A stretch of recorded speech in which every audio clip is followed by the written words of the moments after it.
नमस्कार दोस्तों, स्वागत है आपका डेली करंट अफेयर्स में। दोस्तों, आज की वीडियो है 11 मार्च 2024 के महत्वपूर्ण करंट अफेयर्स की। तो शुरू करते हैं दोस्तों आज की वीडियो।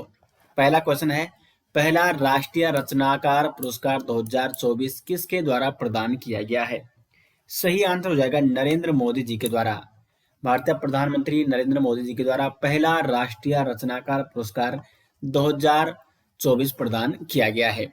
जानते हैं इस क्वेश्चन के बारे में डिटेल्स।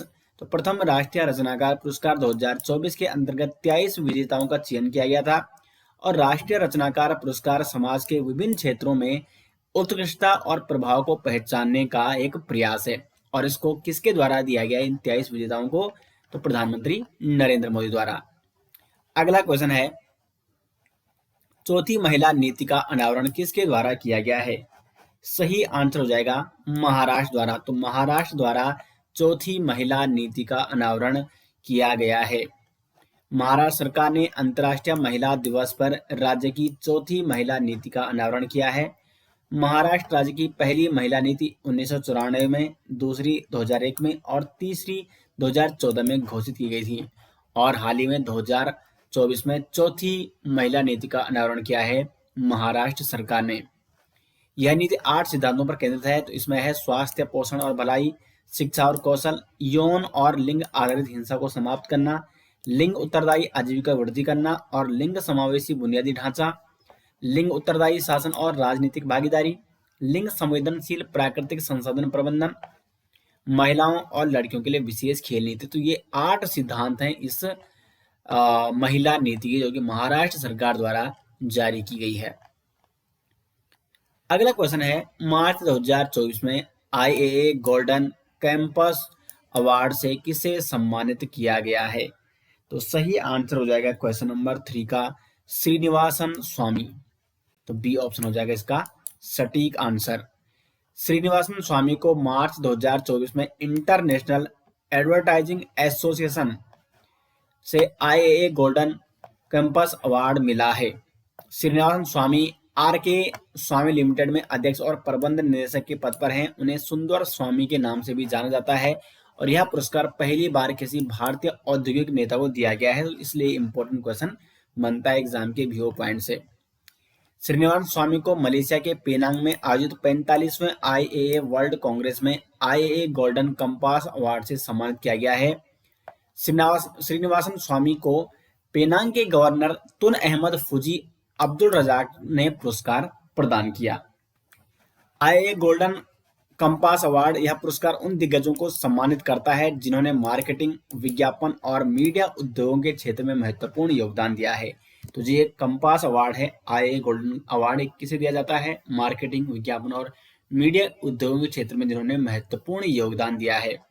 और ये अलग अलग श्रेणियों में दिया जाता है। आईएए चैंपियन पुरस्कार, यंग लीडर अवार्ड, मानव आजीवन सदस्य पुरस्कार, कार्यकारी निदेशक पुरस्कार, चैप्टर उत्कृष्टता पुरस्कार, गोल्डन कंपास पुरस्कार, ये अलग अलग श्रेणी है इसकी। तो यहाँ पे जो दिया गया है वो है आईएए गोल्डन कंपास अवार्ड, जो कि श्रीनिवासन स्वामी को दिया गया है, जो कि पहली बार किसी भारतीय को दिया गया।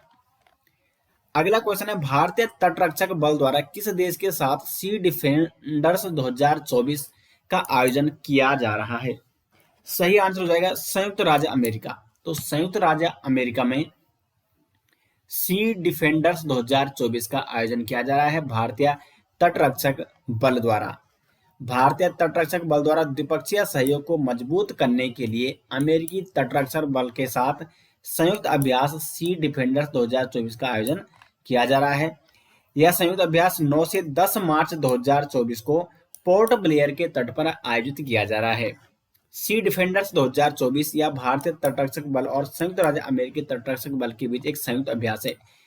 तो संयुक्त अभ्यास किसके बीच है? सी डिफेंडर्स 2024 जो संयुक्त अभ्यास है किसके बीच आयोजित किया जा रहा है? भारतीय तटरक्षक बल और संयुक्त राज्य अमेरिका तटरक्षक बल के बीच आयोजित किया जा रहा है।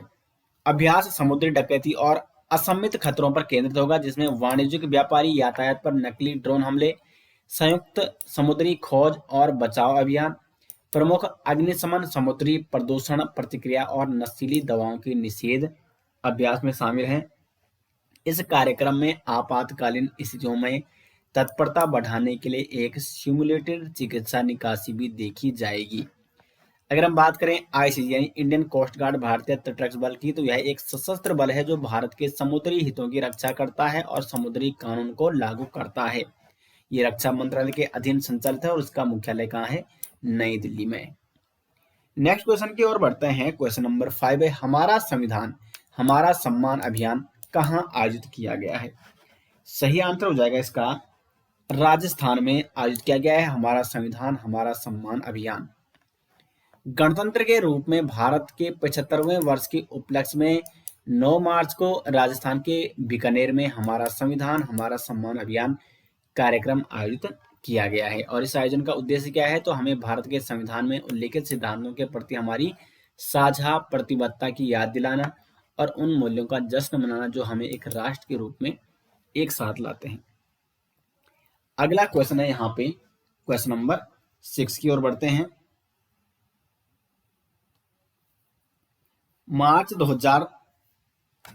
2024 में किस देश को प्रतिष्ठित खसरा और रूबेला चैंपियन वैश्विक पुरस्कार दिया गया है?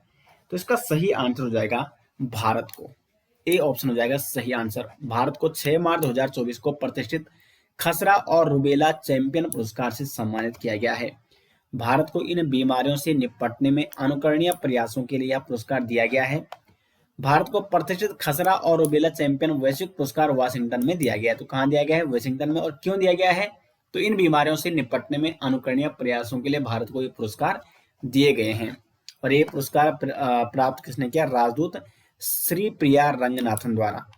भारत सरकार देश से खसरा और रूबेला को खत्म करने की दिशा में कई वर्षों से काम कर रहा है। 2019 में भारत सरकार ने वर्ष 2023 तक 1923 तक खसरा और रूबेला को खत्म करने का लक्ष्य रखा था। 2019 में ये लक्ष्य घोषित किया गया था और इसीलिए 2024 में भारत सरकार को खसरा और रूबेला चैंपियन वैश्विक पुरस्कार भी दिया गया है। नेक्स्ट यहाँ पे राष्ट्रपति द्रौपदी मुर्मू ने हाल ही में किसे राज्यसभा के लिए मनोनीत किया है? तो सही आंसर हो जाएगा सुधा मूर्ति को। सी ऑप्शन हो जाएगा यहाँ पे सही आंसर। राष्ट्रपति द्रौपदी मुर्मू ने महिला दिवस के अवसर पर इंफोसिस फाउंडेशन की अध्यक्ष सुधा मूर्ति को राज्यसभा के लिए नामित किया है। 73 वर्षीय हैं सुधा मूर्ति और इनको 2006 में पद्मश्री और 2023 में पद्म भूषण से भी सम्मानित किया गया है। सुधा मूर्ति शिक्षिका, लेखिका और एक सामाजिक कार्यकर्ता है। नेक्स्ट यहाँ पे प्रधानमंत्री द्वारा लचित बोरफुकन की 125 फुट की प्रतिमा स्टेच्यू ऑफ वेल्लोर का अनावरण कहाँ किया गया? इंपॉर्टेंट क्वेश्चन है। तो स्टेच्यू ऑफ वेल्लोर इसका अनावरण किया गया प्रधानमंत्री नरेंद्र मोदी द्वारा असम में। तो इसका हो जाएगा बी ऑप्शन सही आंसर।